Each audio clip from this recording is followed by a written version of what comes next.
मेरा नाम विकास है। मैं एक पुलिस वाला था। मेरी फैमिली में कोई नहीं था। मेरी शादी मेरे खानदान वालों ने कराई और मेरी पत्नी घर में अकेली रहती थी। सुहागरात पर उसने मुझसे कहा कि वह अकेली कैसे रहेगी, तो मैंने कहा कि डरने की जरूरत नहीं है। तुम पुलिस वाले की पत्नी हो, तुम्हें बहादुर होना चाहिए। मैं उसे हफ्ते भर का सामान इकट्ठा लाकर देता था और कहता था कि बाहर निकलने की जरूरत नहीं है, घर में आराम से बैठो और जो चीज़ चाहिए होगी मैं लाकर दे दूंगा। मेरी पत्नी बहुत ज़्यादा खूबसूरत थी और मैं बहुत ज़्यादा अकड़ू दिमाग इंसान था। मुझे बहुत जल्दी गुस्सा आ जाता था। शायद यह मेरे काम की वजह से था, क्योंकि अपराधियों से डील करते करते मेरी जुबान में अब मिठास नहीं रही थी। सुहागरात पर ही मैंने कमरे में आते ही फ़ोन उठा लिया और झूठ मूठ किसी से बात करने लगा। मैंने कहा कि पकड़ के सीधा कर दूंगा तुम्हें, तुम मुझे जानते नहीं हो, बहुत गुस्सा आता है मुझे। आम इंसान न समझना कि मुझसे झूठ बोलता है, मुझे धोखा देने की कोशिश करता है, वह मेरा दुश्मन होता है। मैं यह सब बातें सिर्फ पत्नी को सुनाने के लिए कर रहा था, ताकि वह मुझसे अभी से ही डर जाए कि यह तो बड़ा खतरनाक आदमी है। बात कुछ ऐसी भी थी कि मेरे घर में और कोई था भी नहीं, न मेरी कोई माँ थी, न बहन, न भाई। तो पत्नी घर में होती और वे सब भी होती, तो शायद मुझे उसे इतना डराने की जरूरत नहीं पड़ती। लेकिन वह अकेली रहती थी और मैं नहीं चाहता था कि वह घर से बाहर निकले। मैं चाहता था कि बस इज्जत से घर पर बैठी रहे। अगर बाहर निकलेगी तो किसी से बात करेगी, कोई उसे देखेगा, वह किसी को देखेगी। मैंने इतने सारे केस देखे थे जिनमें 4-4 बच्चों की माएं, जवान लड़कियां, क्या बूढ़ी, क्या सभी कहीं ना कहीं मुंह काला करवा के आ जाती थीं। एक औरत का केस तो ऐसा आया था कि जिसके पास बच्चे थे और फिर भी उसके पीछे एक आदमी पागल था और उसने उसी के पति को इस दुनिया से भेज दिया। मेरे साथ मेरा एक दोस्त था। उसने कहा कि FIR लगती है। वह औरत 10 बच्चों की मां होने के बावजूद भी बहुत ज्यादा सुंदर होगी। लेकिन जब हमने उस औरत को देखा तो हम हैरान रह गए। 2 किलो वजन था उस औरत का, बिल्कुल भी सुंदर तो नहीं थी। फिर भी उसके पीछे एक आदमी इस हद तक पागल हो गया कि किसी की जान ले ली। आजकल यह समाज किस तरफ जा रहा था, यह तो हम सभी जानते हैं। इसीलिए अपनी पत्नी पर रौब जमाने का मैंने कोई भी मौका नहीं छोड़ा। शुरू शुरू में तो जो मेरे लिए वह खाना बनाती थी, मैंने उसमें भी कीड़े निकाले। मैं कहता था, तुम्हें बिल्कुल खाना बनाना नहीं आता। मतलब वह कोई भी काम करती थी तो मैं उसे बुरा ही कहता था। एक दिन उसने सारे घर की सफाई कर दी। मैं अकेला रहता था, इसलिए ठीक से सफाई नहीं कर पाता था। उसने शायद सोचा होगा कि आज पूरा घर साफ किया जाए। उसने घर की सेटिंग भी बदल दी। जब मैं अपने घर में आया तो घर बहुत साफ था और अच्छा लग रहा था, पर मैंने कहा कि यह सब करने की जरूरत नहीं थी। जो चीज़ जहां रखी थी उसे वहीं पर पड़ी रहने देती। ज्यादा दिमाग इस्तेमाल करने की जरूरत नहीं थी। दोबारा मुझसे पूछे बिना कुछ मत करना। अब वह हर काम मुझसे पूछकर ही करती थी और मैं खुश होता था कि मैंने उसे लाइन पर लगा ही लिया। मैंने अपनी पत्नी को काफी डांटा। मुझे उस पर रौब जमाना था, और अगर शादी के शुरू के दिनों में ही पत्नी पर रौब नहीं जमाया जाए तो फिर उसके बाद वह हाथ से निकल जाती है, और मैं ऐसा बिल्कुल भी नहीं चाहता था। सारा मोहल्ला मुझसे डरता था। मैं पुलिस वाला था। मोहल्ले वालों और अपराधियों के लिए तो मैं जालिम ही था। पुलिस वाले की जिम्मेदारी होती है कि अगर वह किसी मोहल्ले में रहता है तो उसे पूरे मोहल्ले का ख्याल रखना होता है। इसीलिए पूरा मोहल्ला मुझे जानता था और हमारे घर को भी लोग यही कहते थे कि पुलिस वाले का घर है। मेरी पत्नी को जिन चीज़ों का शौक था, मैं उन चीज़ों से गुजर चुका था। वह कहती थी कि मोटरसाइकिल पर कहीं सैर करने चलते हैं, रास्ते में आइसक्रीम खाएंगे, आप मुझे फूल लाकर देंगे। लेकिन मुझे इन बातों में कोई दिलचस्पी नहीं थी। कभी कहती थी कि लॉन्ग ड्राइव पर चलते हैं, और मैं कहता था कि मेरे पास इतना वक्त नहीं है। कभी कहती थी कि बाजार चलते हैं। मैंने कहा कि क्या लेना है तुमने बाजार से, तो कहती थी कि लेना कुछ नहीं है, बस ऐसे ही जाएंगे, जरा बाहर हवा खा लेंगे। मुझे समझ नहीं आता था कि तुझे लेना कुछ नहीं है तो फिर बाहर क्यों जाना है। कभी हम लोग खाना खाने लगते तो कहती कि चलो बाहर आंगन में बैठकर खाते हैं। मैंने कहा कि आंगन में बैठकर खाएं या कमरे में बैठकर, खाना तो वही रहेगा, दाल सब्जी रोटी ही है ना, तो फिर बाहर बैठने की क्या ज़रूरत है। जब कभी बारिश आती तो मुझे कहती, चलो छत पर चलते हैं, मिलकर बारिश को देखते हैं। और मैं उसे कहता था, तुमने पहले कितनी बारिश नहीं देखी, क्यों बच्चों जैसी हरकतें करती हो, तुम बड़ी हो गई हो, तुम्हारी शादी हो गई है। शादी के 1 साल तक मेरी पत्नी मेरे पीछे पीछे बहुत भागी कि आप मुझे वक्त नहीं देते, मैं आपसे प्यार करती हूँ, आप तो मेरे हमसफ़र हैं। आपका इस दुनिया में कोई नहीं है और मेरे लिए भी मेरे माँ बाप का घर छूट गया है, लेकिन मेरे पास उसके लिए वाकई वक्त नहीं होता था और मुझे कभी यह एहसास भी नहीं होता था। मुझे नहीं पता था कि पत्नी को कैसे रखते हैं, कि उसका क्या हक होता है। बस वह घर में थी ना, घर की चीज़ अधूरी कर देता था। वह खाना बनाती थी, बीमार होती थी तो डॉक्टर के पास रह जाता था, कुछ चाहिए होती थी तो मना नहीं करता था। इससे ज़्यादा और क्या करता? मुझे लगता था बहुत अच्छा कर रहा हूँ, जो कर रहा हूँ बिल्कुल ठीक कर रहा हूँ। कभी कभी मुझसे बहस करती थी कि आप मेरा ख्याल ही रखते हैं, तो मैं उसे कहता था, और क्या ख्याल रखो तुम्हारा? इससे ज़्यादा ख्याल रखना क्या होता है? ऐसे ऐसे लोग होते हैं जो पत्नी पर हाथ भी उठाते हैं। मैंने आज तक तुम पर हाथ नहीं उठाया। वह कहती थी, मैंने क्या किया है जो आप मुझ पर हाथ उठाएंगे? मैं कोई बुरी औरत नहीं हूं जो मुझ पर हाथ उठाया जाए। मैं कहता था, अच्छा, अपने आप को बड़ा समझती हो। इस बात पर भी हमारी लड़ाई हो जाती थी। मुझे उसकी बातें समझ नहीं आती थीं। वह उम्र में कम थी और मैं उम्र में बड़ा था, इसलिए मुझे उसकी सारी बातें बचपना लगती थीं। मैं उसे कहता था, अब तुम बड़ी हो जाओ और ये सारी शोख और चंचल हरकतें छोड़ दो। एक दफ़ा मैं घर आया तो मेरी पत्नी ने मेरे हाथ से मेरा सामान नहीं पकड़ा और आगे चल दी। मैंने कहा, आज सामान नहीं पकड़ ढोगी? तो कहने लगी कि आगे पीछे रोज आपके हाथ से सामान लेती हूँ, पूछती हूँ कि दिन कैसा गुजरा है, लेकिन आप तो बदले में मुझसे नहीं पूछते कि तुम्हारा दिन कैसा गुजरा है, तुम ठीक तो हो? तो फिर आज से मैं भी नहीं पूछूंगी। मुझे इस बात पर थोड़ा सा गुस्सा आया, इसीलिए मैंने उसे कहा, ठीक है, न पूछो। हम पुलिस वालों का काम आसान नहीं होता। धूप में खड़े होकर ड्यूटी देते हैं, अजीबोगरीब लोगों से बातें करनी होती हैं, पब्लिक को काबू करना होता है और पब्लिक बड़ी खतरनाक होती है। हमारे अपने दिमाग घूम रहे होते हैं, घर आते हैं तो तुम बीवियों का तमाशा शुरू होता है। उसके बाद जब हम खाना खाने लगे तो पहले वह ऐसा करती थी कि मेरी खाने वाली प्लेट में बार बार चीज़ें डाल देती थी कि यह भी खाओ, वह भी खाओ, लेकिन आज वह ऐसा नहीं कर रही थी। मुझे पता था कि उस बात का जवाब भी यही देगी कि आप मेरे लिए कुछ नहीं करते तो मैं क्यों करूं? इसलिए मैंने उसे कहा नहीं। पहले वह ढेर सारी बातें किया करती थी और पूरे दिन की बात बताती थी, लेकिन यह सब कुछ भी आज उसने नहीं बताया। मुझसे ठीक से बात नहीं की। मुझे उसकी बातों में कोई दिलचस्पी नहीं होती थी, लेकिन वह बहुत ज्यादा बोलती रहती थी। पर आज मुंह बंद करके बैठी थी, ऐसे बैठी थी कि जैसे उसके पास कहने को कोई भी बात नहीं है। मैं उसकी बातें सुनना चाहता था, लेकिन वह बोल नहीं रही थी। मैंने ही एक बात की, कूड़े वाले के पैसे दे दिए तुमने? तो कहने लगी, हाँ, दे दिए। मुझे लगा तो इसकी बहुत कुछ तो बोलेगी, लेकिन उसने एक ही बात बोलकर बात ही खत्म कर दी। अब मैं मन ही मन सोच रहा था कि दोबारा इससे कौन सी बात करूं, लेकिन मुझे भी कोई बात नहीं आ रही थी। मैं वैसे ही बोलने में ज्यादा अच्छा नहीं था, हमेशा वही बोलती थी। कभी कभी मुझे उसकी बातें बिल्कुल अच्छी नहीं लगती थीं, बिना वजह बोलती रहती थी, लेकिन आज मैं उसका बोलना ही मिस कर रहा था। ऐसे चुप करके क्यों बैठी थी? क्या कुछ हुआ था? मैंने कहा, तुम्हारे माँ बाप ठीक हैं? तुम्हारी बात हुई उनसे? मैंने कहा, किसी दिन चलते हैं उनके घर। तो कहने लगी, नहीं, मुझे कहीं नहीं जाना, मुझे अपना घर ही अच्छा लगता है, मैं यहीं तो ठीक हूँ। पूरा दिन उसने मुझसे कोई बात नहीं की। रात हो गई थी, मुझे गुस्सा आया और हमारी लड़ाई शुरू हो गई। लड़ाई इस हद तक पहुंच गई कि मैंने उस पर हाथ उठा दिया। मेरा हाथ वैसे ही खुला हुआ था। मुझे अफसोस तो बहुत हुआ कि मुझे उस पर हाथ नहीं उठाना चाहिए था, लेकिन मैंने अपना अफसोस जाहिर नहीं किया और मैंने कहा, चुपचाप बैठे रहो, तुम्हारा काम है घर संभालना, मुझे काम करने दो। तुम क्या चाहती हो कि मैं तुम्हारे पल्लू से बंधकर बैठा रहूं और कोई काम ना करूं? मैं उन मर्दों में से नहीं हूं जो शादी के 2-2.5 साल तक पत्नी के कमरे से ही बाहर नहीं निकलते। मुझे जुड्ढों का गुलाम बनाना चाहती हो? मैं मर्द हूं, मर्द, और मेरे ऊपर बहुत सारी जिम्मेदारियां हैं। तुम्हारी तरह नहीं कि बस घर में हांडी रोटी बना दी और काम चल गया।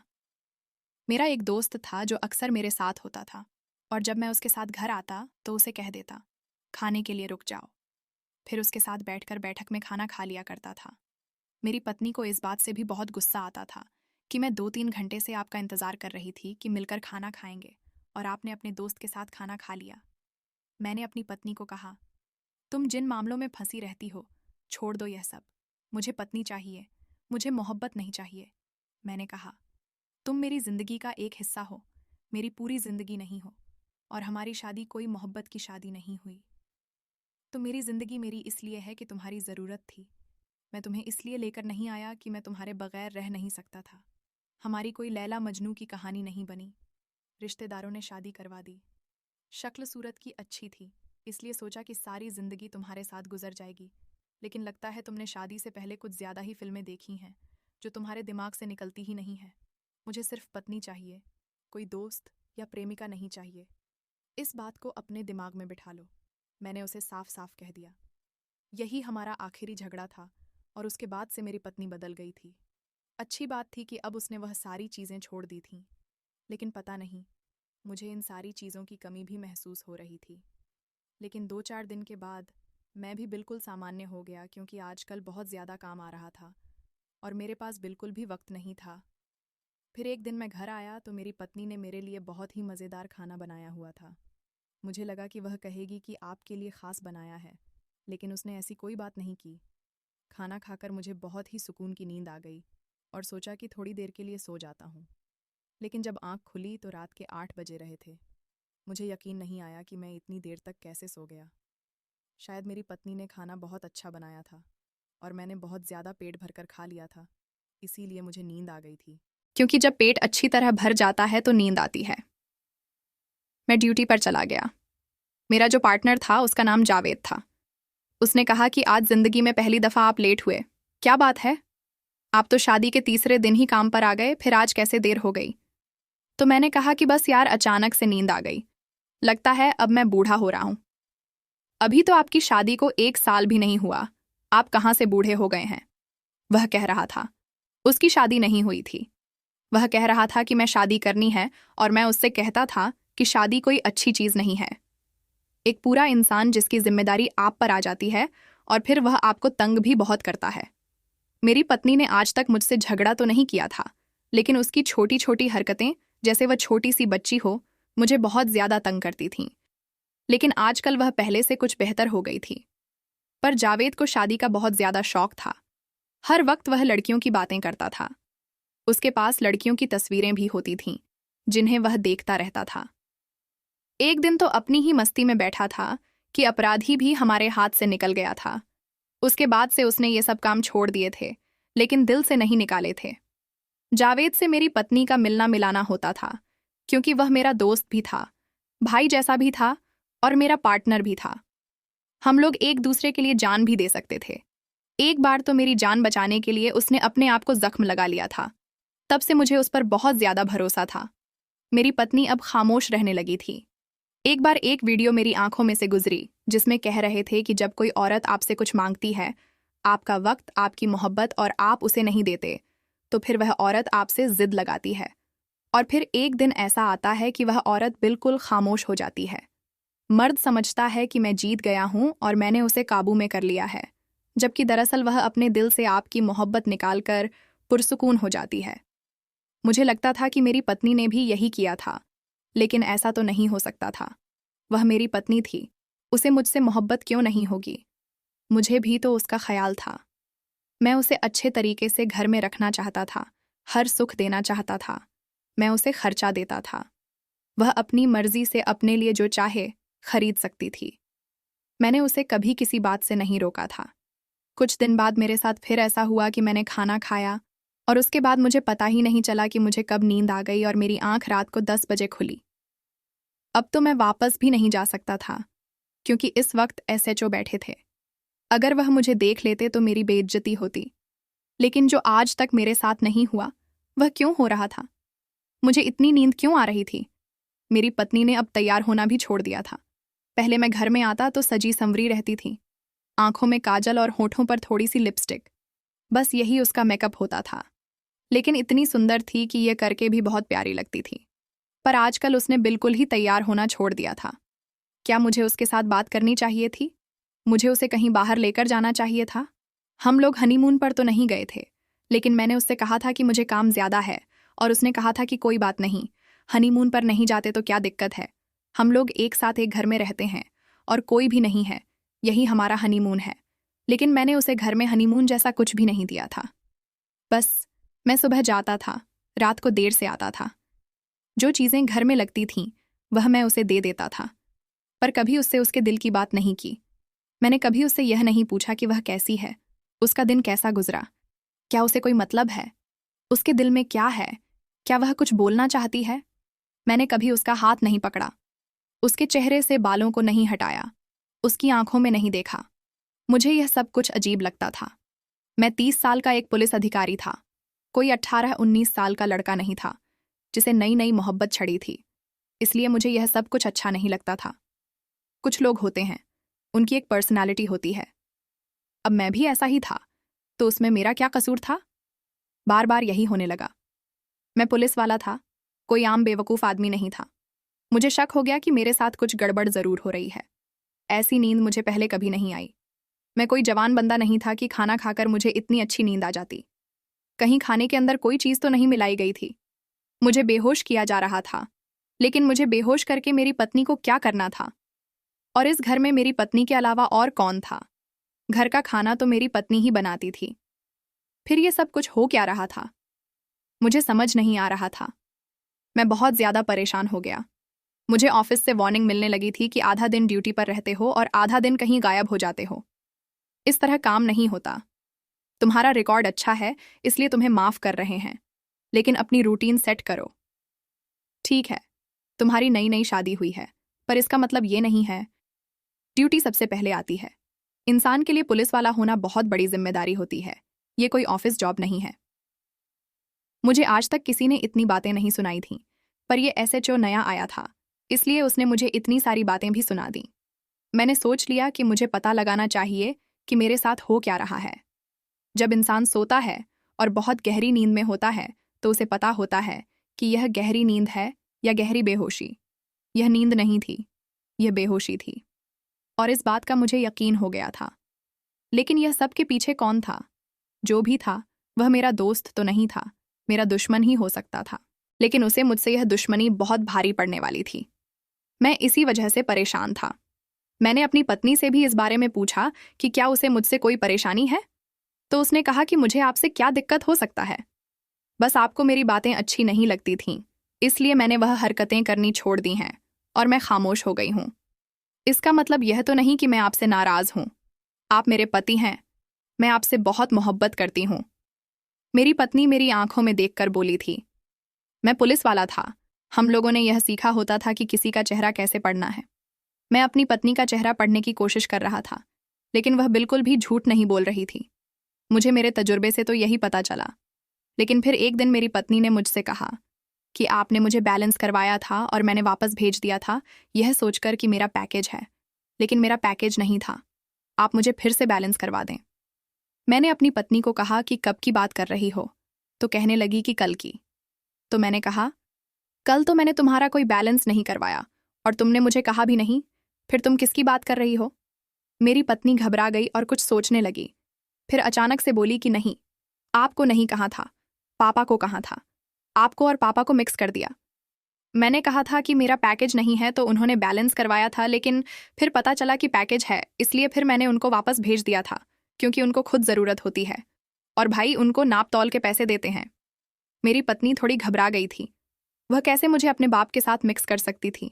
मैंने उससे कहा कि तुम्हें किसी चीज़ की ज़रूरत हो तो मुझसे मांगो, किसी और से नहीं मांगो। अब तुम पापा के घर में नहीं रहती हो, मेरे घर में रहती हो। तुम मेरी जिम्मेदारी हो। आजकल मेरी पत्नी कुछ बदली हुई थी। चीज़ों को उनकी जगह पर रखने के बजाय इधर उधर रख देती थी और भूल जाती थी कि मैंने उसके पास पैसे रखवाया करता था। इसमें 4,000 रुपये का हिसाब खराब हो रहा है। मैंने कहा कि चलो कोई बात नहीं, हो सकता है तुमने खर्च कर दिया हो और तुम्हें पता नहीं चला हो। लेकिन जबकि हकीकत में उसने मुझे बिल्कुल सही हिसाब दिया, तो पता नहीं वह कहाँ खोई हुई थी। लेकिन एक बात देखकर मैं बहुत ज़्यादा हैरान रह गया कि जैसे मैं दोपहर के बाद नज़र ही नहीं आता, इसी तरह एक दिन जावेद को भी डांट पड़ी थी। साहब उसे भी बुरी तरह डांट रहे थे कि तुम भी दोपहर के बाद गायब हो जाते हो, कहाँ पर जाते हो तुम? तुम्हारी तो शादी भी नहीं हुई है, तुम्हारे तो बच्चे भी नहीं हैं। एक तरफ विकास ने तमाशा बना रखा है कि दोपहर होती है तो वह पता नहीं कहाँ चला जाता है, दूसरी तरफ तुमने भी ये हरकतें शुरू कर दी हैं। तुम दोनों ने मिलकर तो कोई काम शुरू कर लिया। पुलिस की नौकरी से तुम लोगों का पेट नहीं भरता, जो तुम लोगों ने कोई कारोबार शुरू कर लिया है। 2.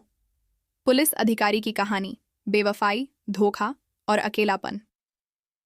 जावेद सर झुकाए खड़ा था और मैं हैरान होकर दूर से यह सारी बातें सुन रहा था। जब सर ने उसकी क्लास ले ली तो मैंने कहा, क्या हुआ? तुम दोपहर के बाद कहाँ गए थे? तुम तो कहते हो कि तुम्हारे घर में कोई भी नहीं है और घर जाते हो तो दम घुटता है, इसलिए पूरा दिन नौकरी पर रहते हो। वह कहने लगा, सिर्फ एक दिन गया था यार, दोस्तों के साथ प्लान बन गया था कहीं जाने का। सर तो मेरे पीछे ही पड़ गए, लेकिन मैं सर को अच्छी तरह जानता था। वो एक दफ़ा में इतना नहीं डांट सकते थे उसे, क्योंकि जब 2 हफ्ते तक मैंने यही रूटीन रखी, उसके बाद सर ने मुझे डांटा था।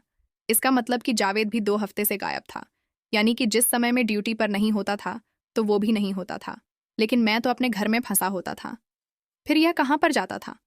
मेरे दिमाग को इतना तो पता चल गया था कि कुछ न कुछ गड़बड़ ज़रूर है, लेकिन मामला उस तरफ नहीं जा रहा था जिस तरफ मुझे जाना चाहिए था। मैं वह बातें नहीं सोच रहा था, क्योंकि मेरे दिमाग में ऐसी कोई बात नहीं आ सकती थी। इतने सालों तक पुलिस की नौकरी करके मैंने यही सीखा था कि कभी किसी पर भी भरोसा नहीं करते, यहाँ तक कि अपने घर वालों पर भी नहीं। और जिस पर आपको सबसे ज़्यादा यकीन होता है वही मुजरिम होता है, क्योंकि उसे शक करने का मौका सबसे ज़्यादा कम होता है। ये बातें हमें पुलिस की नौकरी करने के लिए सिखाई गई थीं, लेकिन मैंने इन बातों को कभी अपने घर पर नहीं लगाया। पर अब यह मामला मेरी समझ से बाहर हो रहा था। जो मेरे साथ आज तक नहीं हुआ, वह क्यों हो रहा था? क्यों मुझे बार बार नींद आती थी और मेरे साथ मेरा दोस्त भी गायब हो जाता था? मेरी पत्नी मुझसे दूर दूर रहने लगी थी। ऐसा भी क्या किया था मैंने? सिर्फ हाथ ही तो उठाया था और इतना कहा था कि थोड़ी बड़ी हो जाओ और अपने तौर तरीके बदलो। मैंने उसे यह तो नहीं कहा था कि मेरा तुम्हारे अलावा किसी और के साथ चक्कर है। मेरी जिंदगी में तो उसके अलावा कोई भी नहीं था। फिर वह मुझसे इतनी दूर क्यों रह रही थी, जैसे मैंने कोई बहुत बड़ा पाप कर दिया है? उसने तो मुंह बनाया हुआ था, न बोलती थी न बात करती थी, यहाँ तक कि रात को भी मुझसे दूर दूर रहती थी। कभी किसी बात का बहाना कर देती थी तो कभी किसी बात का। कहती थी, मेरी तबीयत खराब है, मेरे सिर में दर्द है, मुझे नींद आ रही है। उसकी हरकतें मेरी समझ से तो बाहर हो ही रही थीं, लेकिन एक दिन मैंने अपनी पत्नी से कहा कि मुझे ज़रूरी काम से शहर से बाहर जाना है, तो मेरी पत्नी का रिएक्शन बहुत ही सामान्य था। ठीक है, जाई, आपका सामान बता दें कौन सा पैक करना है, मैं पैक कर देती हूँ। तो मैंने कहा कि बस 2 दिन का सामान पैक कर दो, मैं 2 दिन बाद वापस आ जाऊँगा। मेरी पत्नी ने खुशी खुशी मेरा सामान पैक कर दिया। जब वह मेरा सामान पैक कर रही थी तो कोई गाना भी गुनगुना रही थी। आखिर इसको इतनी खुशी किस बात की थी? मैंने अपनी पत्नी को कहा कि मैंने सुबह सुबह ही निकल जाना है, और मैं गया भी, लेकिन फिर दोपहर के समय में अचानक से वापस अपने घर की तरफ रवाना हो गया। दोपहर का वक्त था, क्योंकि मैंने तो कहीं जाना ही नहीं था। मैंने झूठ तो इसलिए बोला था कि मैं देख सकूं कि मेरे जाने के बाद मेरी पत्नी क्या करती है। वही मेरे घर में रहती थी, वही मेरा खाना पकाती थी। उसी ने अपने आप को बदला था, उसी की बातें बदल गई थीं, तो फिर मैं उसको शक न करता तो और किसे करता? और जब मैंने उससे कहा कि मैं कहीं जा रहा हूँ, तो वह कितनी खुश थी, गाने गा रही थी, खुशी खुशी मेरा सामान पैक कर रही थी। यह भी नहीं पूछा कि वापस कब आओगे, कब तक आओगे, मुझे आपकी याद आएगी। पहले तो यह सब कुछ पूछती थी, फिर अब उसको ऐसा क्या हो गया था? इसलिए मैंने उसके खिलाफ यह प्लान बनाया था। मैंने सही किया या नहीं किया मुझे नहीं पता, लेकिन अगर दिल में शक हो तो उसे निकाल लेना बेहतर है, न कि उसके बारे में हर वक्त सोचते रहना। इसलिए मैंने सोचा कि अगर मेरे दिल में कोई शक है तो मैं भी उसे निकाल लूंगा। अब मैं वापस आ चुका था और आज मुझे पता चल जाना था कि क्या हो रहा था और क्या नहीं। मैं कोई भी फैसला लेने के लिए पूरी तरह से तैयार था। इस औरत से मुझे प्यार नहीं था, ये मेरी पत्नी थी।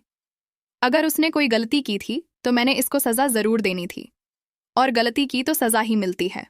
मैं माफ़ करने वालों में से बिल्कुल भी नहीं था। यह बात वह भी अच्छी तरह जानती थी, और इसकी इतनी ज़रूरत थी, इसलिए मेरे साथ अगर बेवफाई की होती तो मैं उसको कभी माफ़ न करता। ड्यूटी वालों को बताया नहीं था कि मैं इस तरह की कोई चाल चल रहा हूँ, इसलिए फ़ोन आने लगा कि फ़लाँ जगह पर जाकर ड्यूटी दो।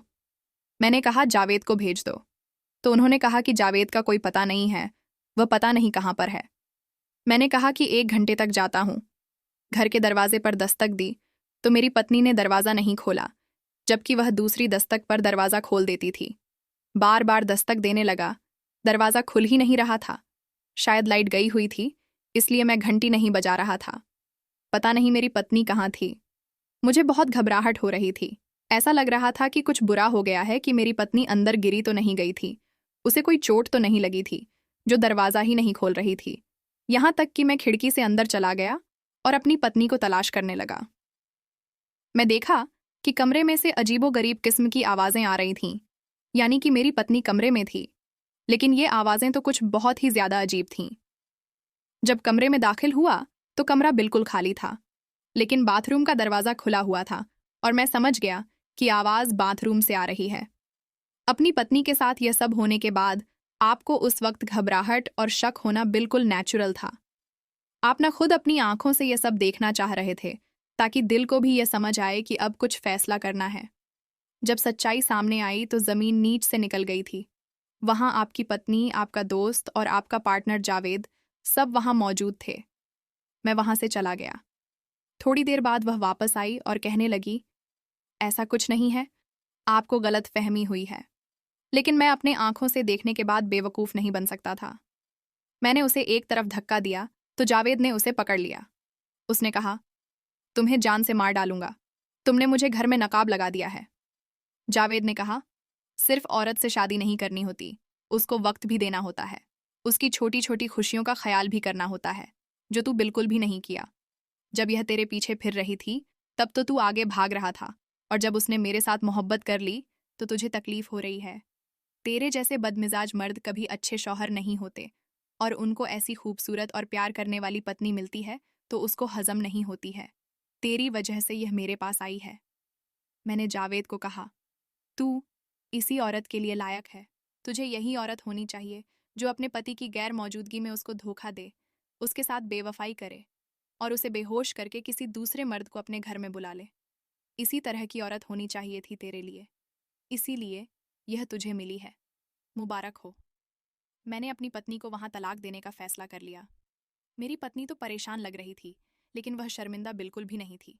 दिल तो कह रहा था कि जावेद की जान ले लूं और अपनी पत्नी की भी ले लूं, लेकिन उन दोनों को जिंदा छोड़कर भगवान का इंसाफ देखना चाहता था, इसलिए उनको वहां से जाने दिया। अपनी पत्नी को तलाक दे चुका था। मैं उसकी शक्ल भी देखना नहीं चाहता था।